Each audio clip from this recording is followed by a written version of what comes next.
Šodien mēs uzsāksim jaunu sēriju ar Latvijā akreditētajiem vēstniekiem. Kā pirmais būs Mr. Kevinu Reksu, Latvijā esošais vēstnieks no Kanādas. Runāsim par daudzām tēmām. Runāsim par NATO, par Kanādas pieeju talantu piesaisti un noturēšanu, par Kanādas pieeju izglītības attīstību, arī par Kanādas pieeju marihuānas legalizēšanā.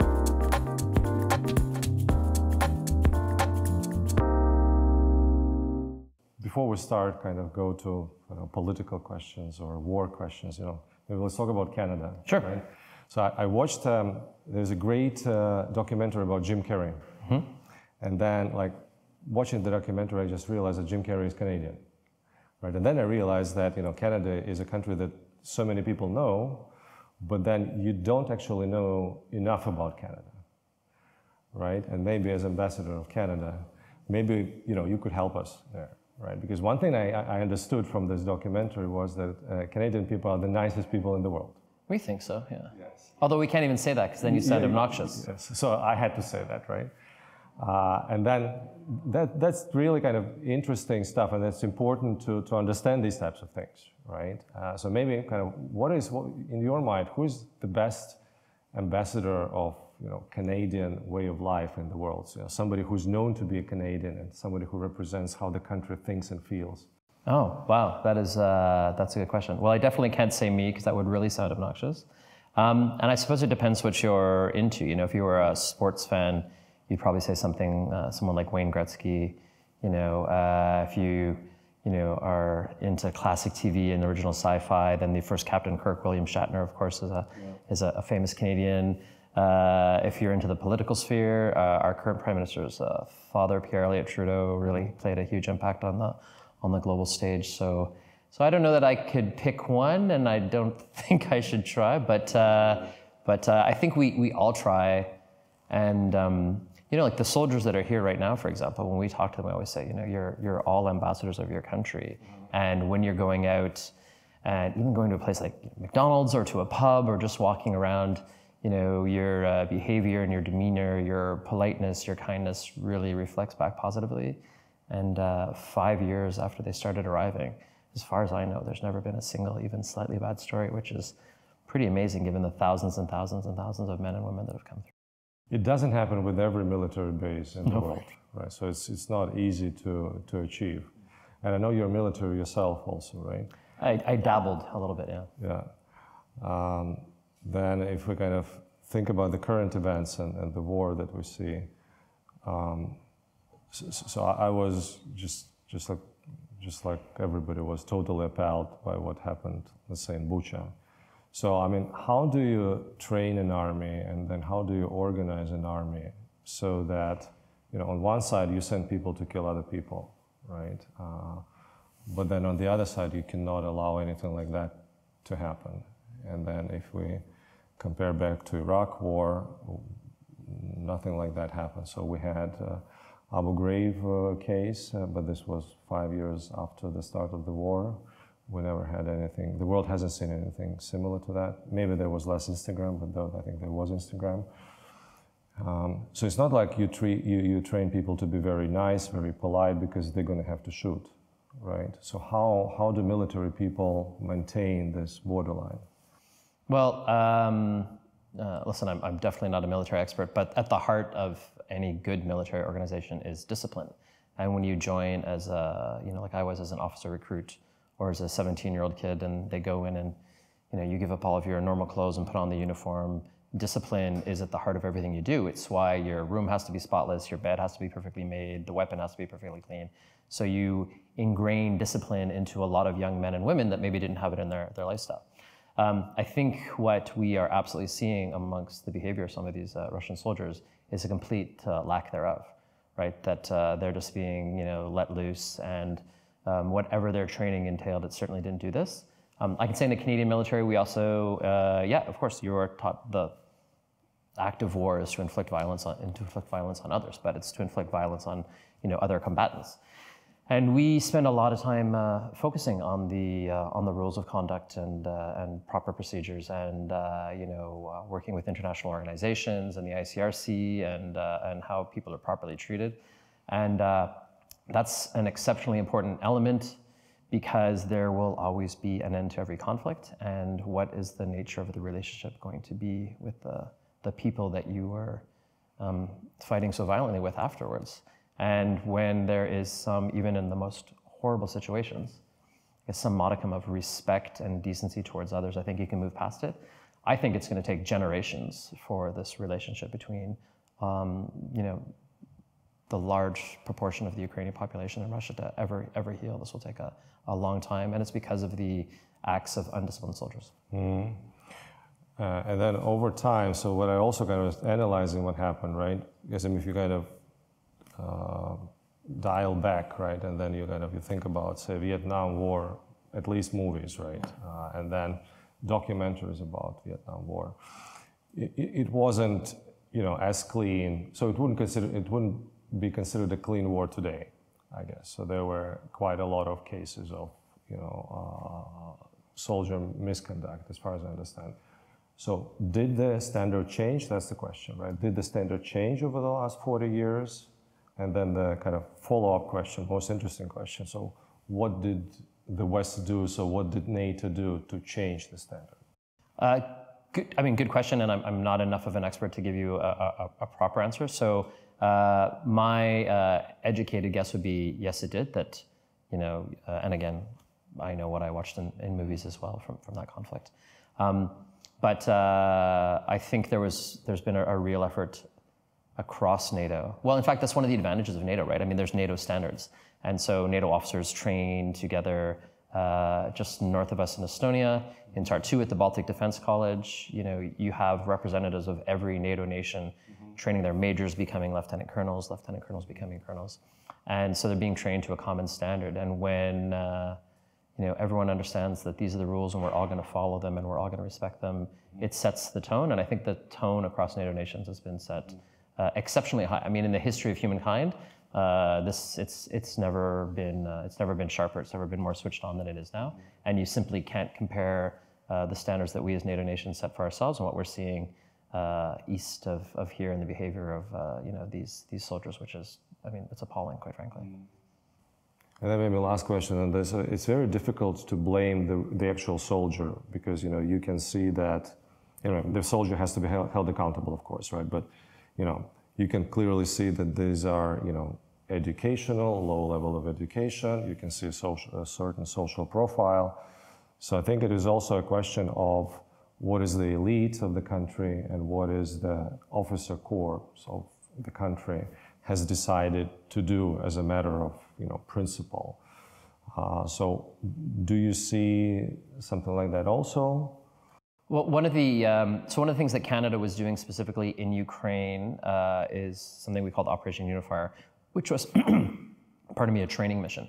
And the Canadian emphasis was on training the senior NCO or non-commissioned officer cadre, so your sergeants.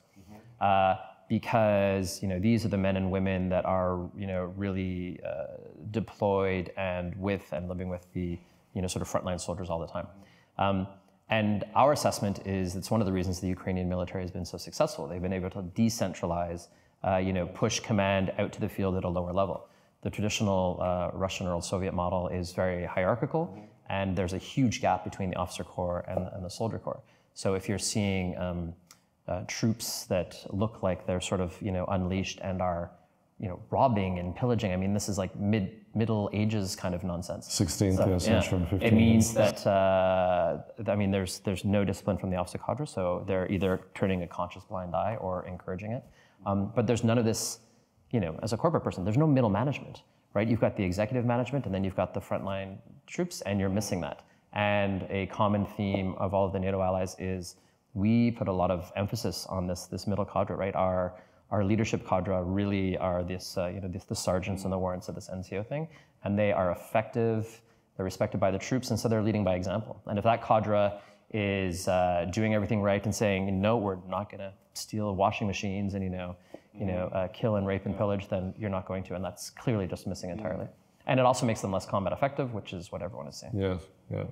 And then while we're on this NATO topic, so if we look at Europe and then we look how much the United States puts into European defense, you're here, your soldiers are here, and then we compare it to how much Europe itself puts into that, right? And this was a status quo established after the Second World War for very well-known reasons. But then, I'm questioning myself also, especially after North African situation with all of the immigrants, where, Europe was totally unable to, or not prepared to do anything about the immigration from Europe, from North Africa. Europe was not participating as much in the resolution of, situation in Iraq. So Europe is a big continent with no military power, right? Not able, often maybe not prepared to defend itself, right? And then you guys are here now. So do you think is it really normal? Is it really sustainable that, this can continue like that?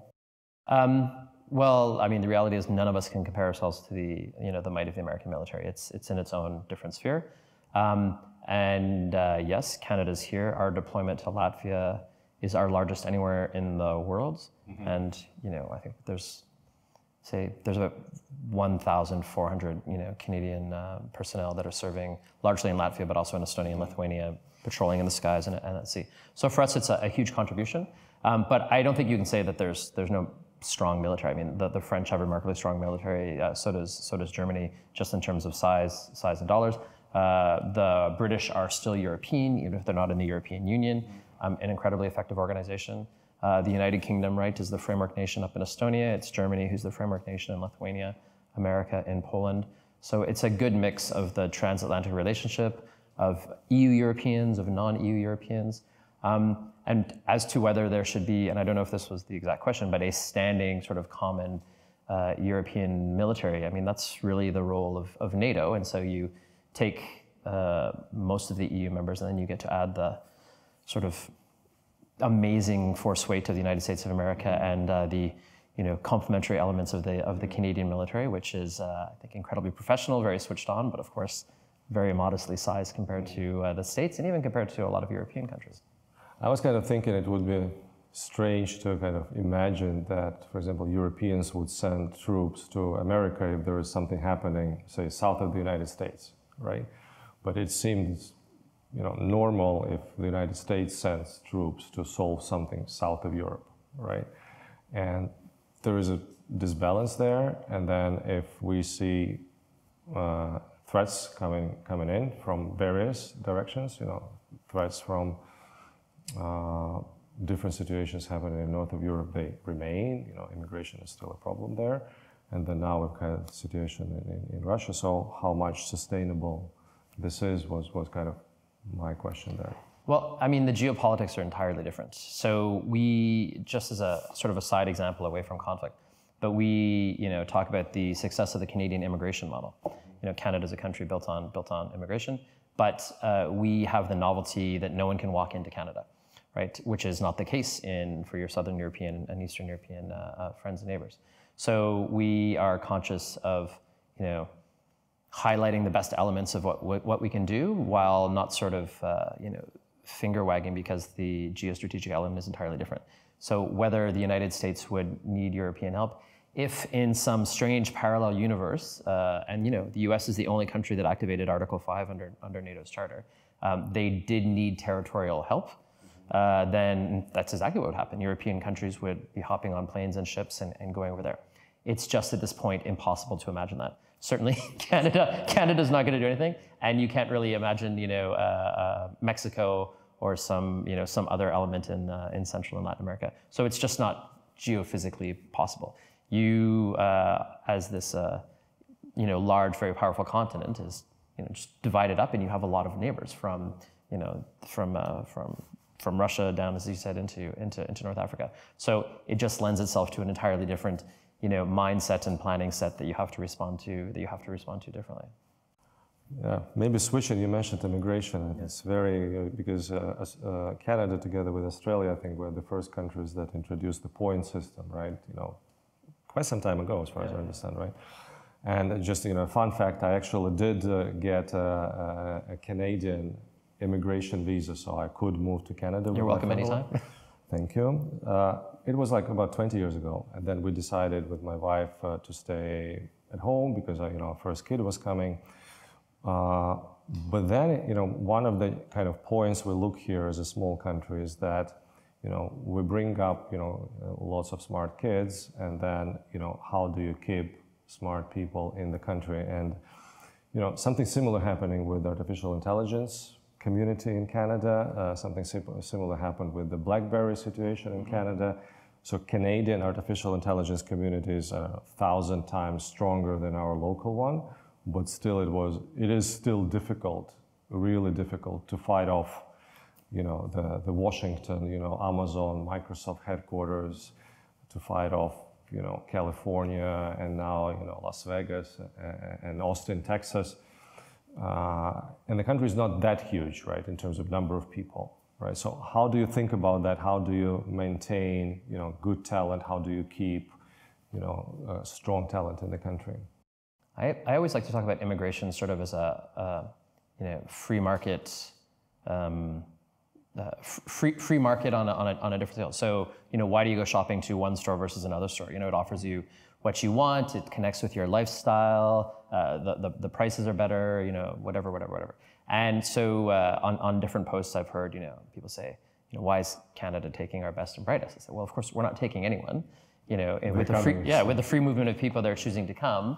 And then you have to ask yourself, and I think this isn't the case for Latvia anymore, but you have to ask yourself, why do people want to leave? Why does no one emigrate to Russia? Why does no one emigrate to North Korea? Why does no one emigrate to Venezuela? It's very easy. It's a horrible, horrible quality of life. So the very strong Latvian and Estonian and Lithuanian and Polish diasporas and Ukrainian diasporas, right? There's 1.3 million Canadians identify as having a Ukrainian background that are in Canada, came at different periods, the start of the Second World War, of course, the end of the Second World War, during Soviet occupation, end of Soviet occupation when the economies were very poor, looking for a better lifestyle.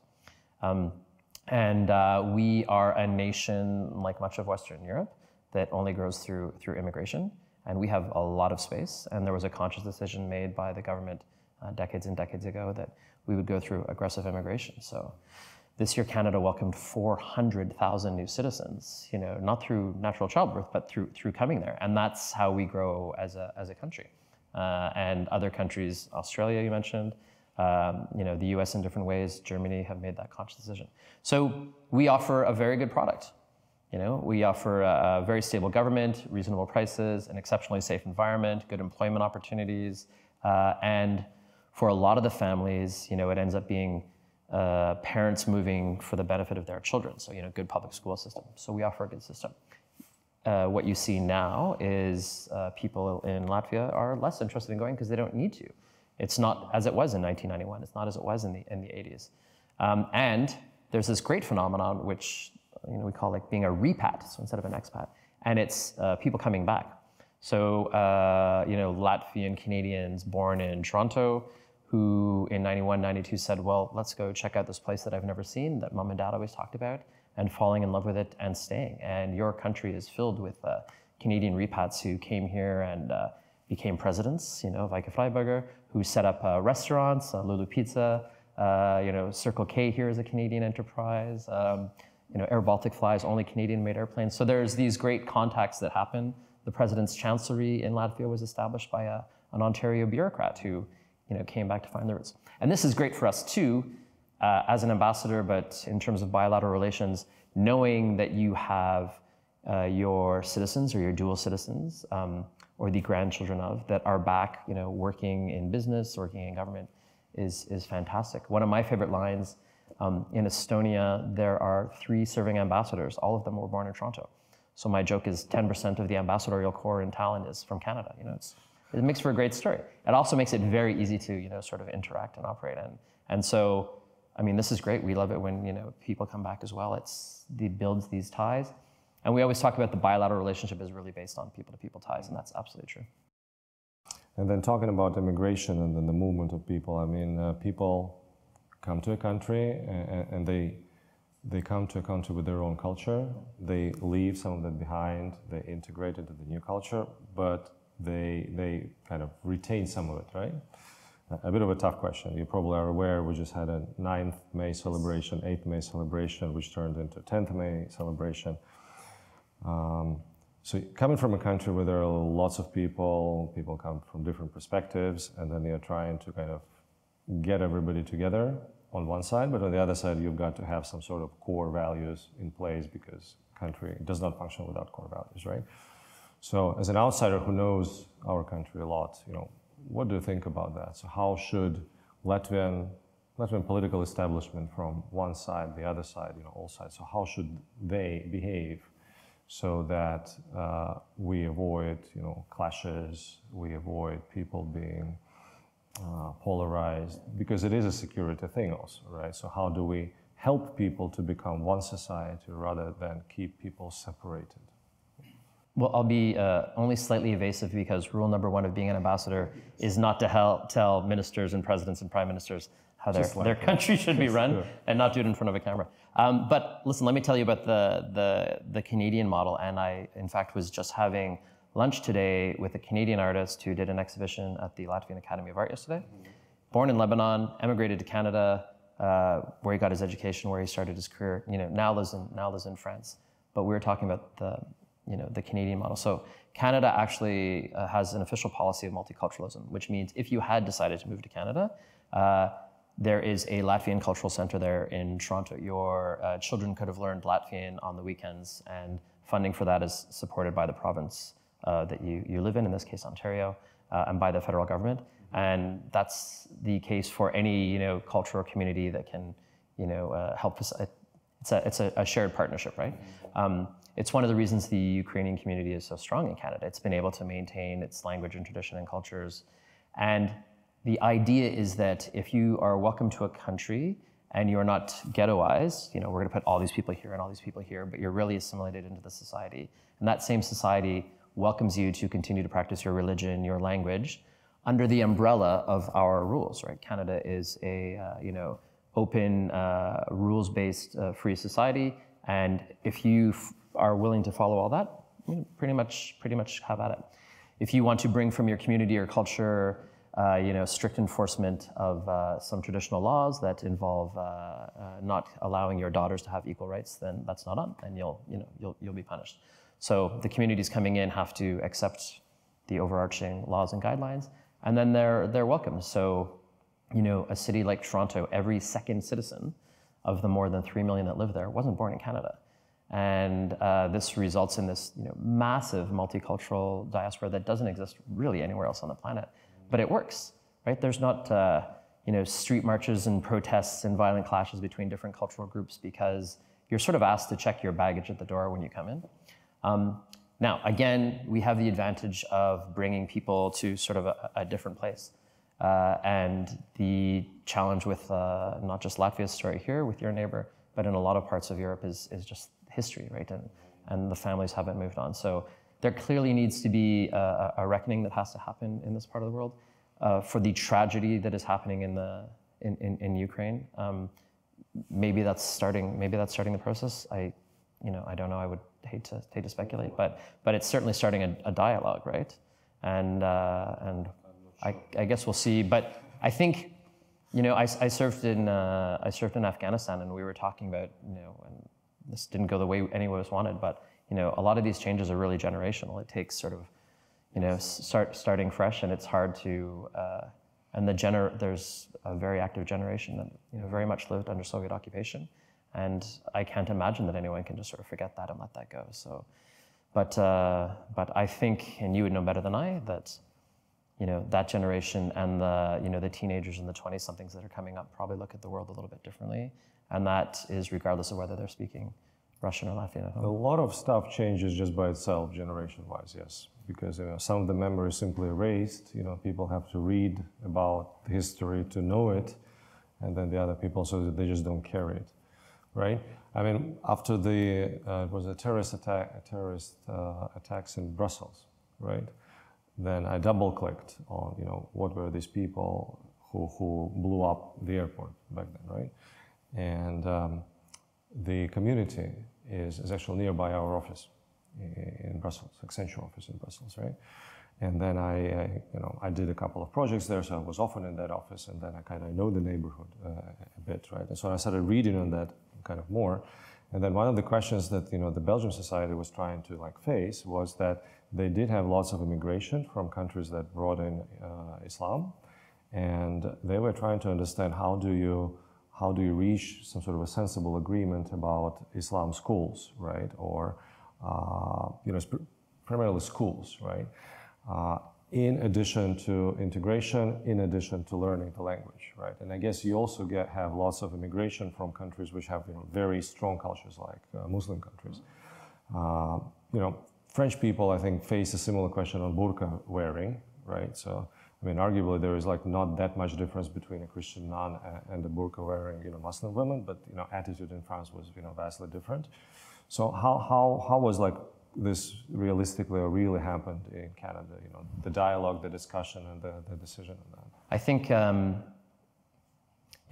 think one of the causes for success that we have is, again, this lack of ghettoization. That if you come to Toronto or Montreal or Calgary or Vancouver, one of the bigger cities, that yes, like every big city, there's a little Italy and a little Vietnam and that sort of thing, but everyone from one community doesn't just live in one apartment block area or one set of area where they are then not exposed to other cultures and languages. Because if that does happen, then you can grow up, you can be from 1 to 18, and all of your friends are from wherever it is mom and dad were from, you're still speaking the language, and do you really feel like a citizen of that country? Do you even know any other people in that country? If you're going to, your school is all from that community, so this is the school and only refugee kids are going here. Is it a deliberate policy so that you try to keep everybody's kind of spread out? No, so I don't think it's a deliberate policy in any of the European capitals where it happens.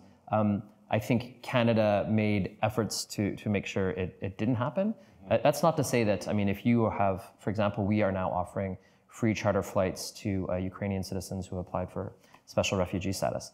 There's so many Canadians that have a connection that, you will be more comfortable going to a community where there's, but the whole communities are more or less set up like that. And because we take so many people in from so many different places, there's not an us-them. When I was in my high school in downtown Toronto, with the exception of sort of one or two of my friends, every single one of them was first-generation Canadian, right? All of their parents had emigrated, but from the Caribbean, from Asia, from Africa, from Eastern Europe, and my recollection from even sitting in the cafeteria in our social network was, it wasn't, there's only two groups because maybe that's going to create some tension. There were just so many, and it was so diverse. It was really sort of like a United Nations thing that you avoided the us-them because there was no us-them. It was everyone, and everyone had interesting stories, and you end up having this social network that's really, I think different and unique. But the model works. I'm a very typical,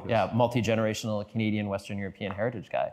I was a bit more of an anomaly in my school where most kids weren't, but that's like my friendship circle still to this day. It's not like that everywhere in Canada. I don't want to pretend that yes, everything is perfect and this is exactly how the world should go. But I can tell you from my experience, growing up in the 90s that that's how it was, and it was cool. It's still cool. I still love it. I'm very proud of it. Yeah. But every country has to come to their own, realization of how to manage it. And Canada's history is very different. Canada has a horrible history in how we managed our relations with the Indigenous community, the Aboriginal community. We are still very much coming to terms with that very actively. It's an active process of reconciliation, and that's something that we, will take another generation to generations maybe to fix. And this is centuries-old problem. So we definitely have our things we need to work on as well. Maybe a bit of a lighter topic. Okay. Yeah, but still about Canada. Still about Canada. I think you did introduce, decriminalize marijuana quite some time ago, right? And strangely enough, in Latvia there is not even a big movement to do that. So of course, there are people who would like to do that, but it didn't pick up in the press too much. Even if there are probably people who use marijuana, would prefer to do it legally, right? So that's the status quo. So what was your experience in the country? Did it have an effect? Did you see any medical implications? Impacts on memory? Yeah. So I am not a recreational drug that I ever used or do use myself. But yeah, it's totally legal now in Canada, and it's a process that's been ongoing for a while in North America. A lot of U.S. states have decriminalized it. It started with decriminalizing it for medical purposes. And the more detailed studies that were done on it sort of show that actually marijuana usage when compared to alcohol, it's less toxic, right? I mean, alcohol is a fun thing. I'm a big fan of Latvian beer. Latvian vodka is the #1 export to Canada, but at the end of the day, it's not great for you in large quantities. And so I think, unfortunately, yeah. So the analysis seems to be that it's fine, and in decriminalizing it, you eliminate a criminal element for it, and of course, it's also a great part of the tax base. So, but I haven't actually lived in Canada since it's been so I haven't done even popped into a store to see what it's like. But yeah, now you can go to a store and I would like one of those and one of those. So it's interesting. It'll be different, but yeah. I guess one of the most famous Canadians today in the political sphere is Jordan Peterson, right? I mean, lots of people, pay attention to what he says, right? And then, there are probably a lot of controversies about, what he says and other people don't like, right? And then one of the last ones was that his stance on the situation with the truckers was very well argued, very clear, very much against what Prime Minister Trudeau and the ruling coalition. And it's a bit of a difficult question. You are a public servant, of course, right? So what do you think about this debate in general? And this was just one example. Yeah. Peterson against, Trudeau position, right? Aren't we one of the Peterson arguments was that Trudeau said that, these people were Nazis, and then I tend to agree it's a bit ridiculous to think that you've got too many Nazis in Canada, right? So can we really use it as an argument? But in a larger discussion, aren't we doing a bit too much to push people back because of whatever, rational reasons we may have, and people should still have the right to express themselves? Well, I think the government was, and I'm very happy to talk about this, was very clear about that. You absolutely have the right to, peaceful protest, to, the right of assembly. The right to disagree, in fact, is a exceptionally important element of any healthy democracy. That was never the issue. What you don't have the right to do is to essentially illegally occupy, public streets and to stay up all night, Honking. If someone was outside of your house and he just laid on his horn from midnight until 6 in the morning, you'd call the cops, right? And the cops would come and say, you can't do that. And if the guy said, I'm going to do it anyways, he would be arrested. So, if it's one person, yep, that's clearly a criminal issue, and you'll be arrested and detained on misdemeanor charges. And that seems, no one would disagree with that. But suddenly if it's, dozens and dozens, then, but it's a peaceful protest and right of assembly. Absolutely not, right? They were, welcomed in to do the protest, but the police came and said, okay, now you can't park this vehicle in front of the way they let them do it in front of the SIMA. Yeah, we're just gonna park cars here on the street. Police would be like, no, you can't have cars here. There's a natural security concern. People can't commute anymore. They can't get to their businesses, So I think this misnomer of saying, oh, it was a trucker protest is an oversimplification. The reality is it involved almost no truckers. The Trucking Alliance of Canada publicly stated that it was entirely against it. The vast majority of its members, and it started out, remember, as a vaccine thing. So you can go onto their website, it says, we do not support this in any name, shape, or form. All of the leaders of this, so-called organizations, none of them were, involved in any really major trucking industry. So it just played into that. There were absolutely extremist elements involved in it. And there's that line of, my right to make a fist and throw a punch ends where your nose begins. Same thing, freedom of speech, and the Parliament Hill in front of Canada has, protests all the time. Never been an issue. My whole life I've seen them about every issue under the sun. But this was very, very different. And if you ask the citizens of Ottawa who live there, who work there, the question wasn't, is this a good idea? It's how come it didn't happen sooner, right? There has to be limits on it. And there's always limits on that everywhere in the world. I think what was unusual is it doesn't happen in Canada. We hadn't seen it in Canada, and we probably weren't ready for it, and that's why it dragged on. And certainly weren't ready to see it, the way it was propagated internationally, that suddenly people are driving trucks with Canadian flags in Tallinn and Riga, and we had one guy in front of our embassy once. I'm like, oh, that's interesting. But it wasn't a simplification. These were truckers. Right? Yeah. But in fact, they really weren't. They were, I don't know. I mean, for me, it was strange that Prime Minister Trudeau tried to vilify them, saying that they were kind of Nazis, etc. Because if this is misdemeanor, that's misdemeanor. You get, 2 months in jail, that's it. And then I started paying attention to this after, there is this epidemiologist, Jay Bhattacharya, a US, very well-known guy. He was also vilified when he expressed a lot of concerns about the policy of COVID. And I'm kind of a pro-vaccine guy, etc. I'm just like too rational not to pay attention to that, right? So that was why I wanted to check your opinion on this one. Yeah. No, I think I'm not aware of any quotes where the Prime Minister said that myself, but the line would always be, as it was in the States and other places, that within these elements, we know that there are actors from far-right extreme white movements, sort of radical ones that are not representative at all of the community that they're claiming to be representative of. Yeah. I don't think anyone ever said this entire movement is representing this group. Mr. Ambassador, thank you for your time. Yeah, my pleasure. Yeah. Yes.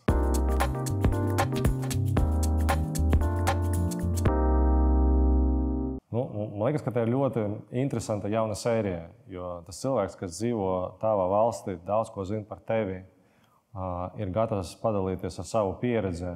Protams, ir ierobežot ar vēstnieka kodeksu. Ir ļoti interesants sarunas biedrs. Vienmēr var salīdzināt dažādas pieejas, vienmēr var padalīties ar pieredzi, vienmēr var kaut ko ieraudzīt tajā otrajā pusē. Un es tiešām skatos uz priekšu uz iespēju runāt ar daudziem vēstniekiem. Šodien mēs runājam par Kanādu, un Kanāda, kā valsts, ir pazīstama ar daudzām lietām, dažādām lietām, un mēs skatījāmies uz to, kā Kanāda pieiet, pieņemsim, multikulturāla sabiedrības veidošana, kā Kanāda pieiet emigrācijas pārvaldība, kā Kanāda pieiet tai pašas marihuānas legalizēšana.